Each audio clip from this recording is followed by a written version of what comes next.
Have you ever wondered why some people seem to find peace in solitude while others constantly seek validation from their social circles? Or why Eastern meditation practices focus on emptying the mind, while Western self-help is all about strengthening it? These differences aren't just cultural quirks, they reflect fundamentally different understandings of what the self actually is. I've spent years studying these contrasting philosophies, and what I've discovered might challenge how you think about your own identity. The question of who am I seems simple enough that the answer depends greatly on whether you're asking it from an Eastern or Western perspective. Today, we're going to explore this fascinating divide, not to determine which view is correct, but to understand how these different conceptions of selfhood shape our lives, our happiness, and our relationship with the world around us. Let's begin with the Western conception of the self. If you've grown up in North America or Europe, you've likely inherited a view of selfhood that can be traced back to ancient Greece, reinforced by the Enlightenment, and solidified by modern psychology. In this tradition, the self is understood as a distinct, autonomous entity, a kind of inner core that defines who you truly are. This Western self is characterized by individuality, consistency, and boundaries. Think about how we talk about finding yourself or being true to yourself. These phrases assume there's a real, authentic you waiting to be discovered or expressed. When someone says, "That's not like you," they're referring to this supposedly stable inner essence. The philosopher René Descartes captured this view perfectly with his famous statement, "I think, therefore I am." In this conception, the self is fundamentally a thinking subject, separate from the external world it observes. Your thoughts, your feelings, your memories, these are seen as the constituents of your true identity. This view has profound implications. It encourages self-expression, personal achievement, and the pursuit of individual happiness. It's why Western societies place such high value on personal freedom, self-determination, and the right to chart your own course in life. But there's a shadow side to this understanding. When we view ourselves as separate entities, we can feel isolated. When we believe in a fixed, true self, we can become rigid in identity or anxious about authenticity.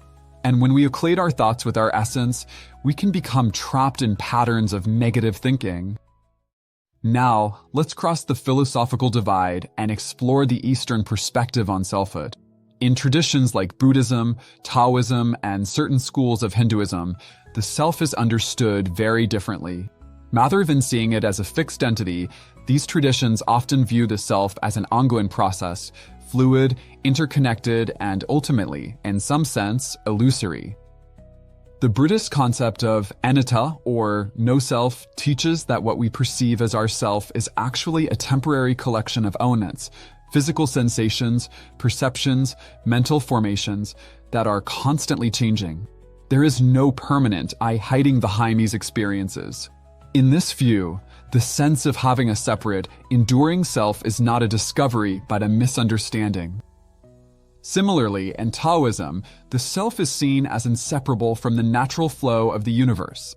The boundaries we draw between me and not me are conventional rather than absolute. As the Tao Te Ching suggests, true wisdom comes from aligning with this flow rather than asserting an independent self against it. This doesn't mean Eastern traditions deny the everyday experience of having a self. Rather, they suggest that clinging to this experience as representing something fixed and independent leads to suffering. Freedom comes not from strengthening the self, but from recognizing its constructed, interdependent nature.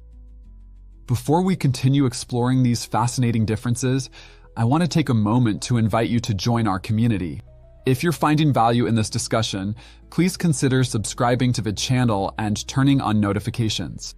Each week, we dive deep into thought-provoking topics that challenge conventional wisdom and expand our understanding of ourselves and the world. Your subscription helps support more content like this, and I'd love to have you along for the journey.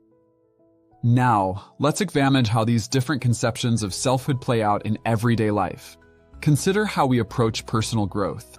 In the West, self-improvement often means becoming more authentically yourself, removing the blocks that prevent your true self from shining through.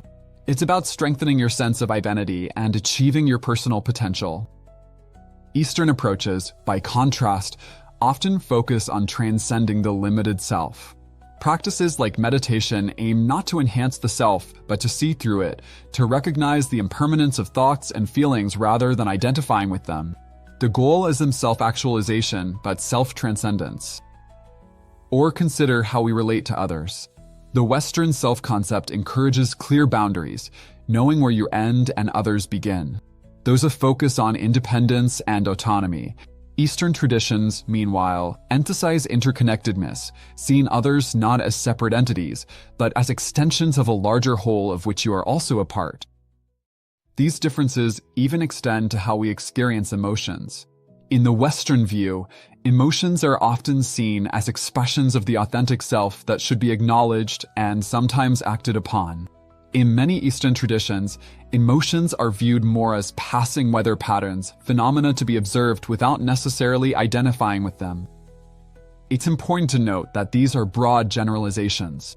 Both Eastern and Western traditions contain diverse perspectives, and modern globalization has led to significant cross-pollination of ideas. Moreover, these philosophical differences don't always neatly map onto how individuals within these cultures actually experience themselves. Still, these contrasting paradigms offer us valuable insights.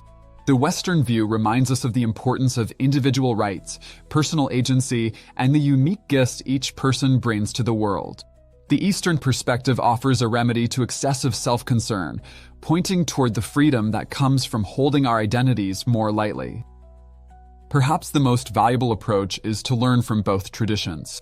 We can appreciate the Western emphasis on individual dignity while also recognizing the Eastern insight that our identities are more fluid and interconnected than we typically assume. In my own life, I've found that practicing meditation, with its Eastern roots, has actually helped me be more authentically myself in the Western sense.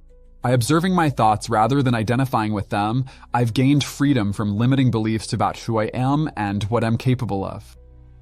Similarly, Western psychological practices like journaling can help us recognize the constructed nature of our narratives about ourselves, an insight that aligns with Eastern teachings about the conditioned nature of the self. The question, who am I, might never be fully answered, but exploring different approaches to it can help us live with more awareness, compassion, and freedom. Whether you lean more toward the Western vision of discovering your authentic self or the Eastern practice of recognizing the self's ultimate emptiness, the journey of self-inquiry is profoundly valuable. As we wrap up today's exploration, I'd love to hear your thoughts. Have you been influenced more by Western or Eastern conceptions of selfhood? Have you found ways to integrate insights from both traditions? Share your experiences in the comments below, and if you found this discussion valuable, please give the video a like. It helps others find this content too. If you're new here and enjoyed this philosophical journey, consider subscribing for more deep dives into life's most fascinating questions. And be sure to check the description below for ways you can support the channel and help us continue creating content that explores these profound dimensions of human experience. Remember, whether you see yourself as a distinct, consistent entity or as a flowing process inseparable from the universe, the ability to reflect on these questions is itself a remarkable feature of human consciousness. Thank you for joining me in this exploration, and until next time, keep questioning, keep reflecting, and keep growing.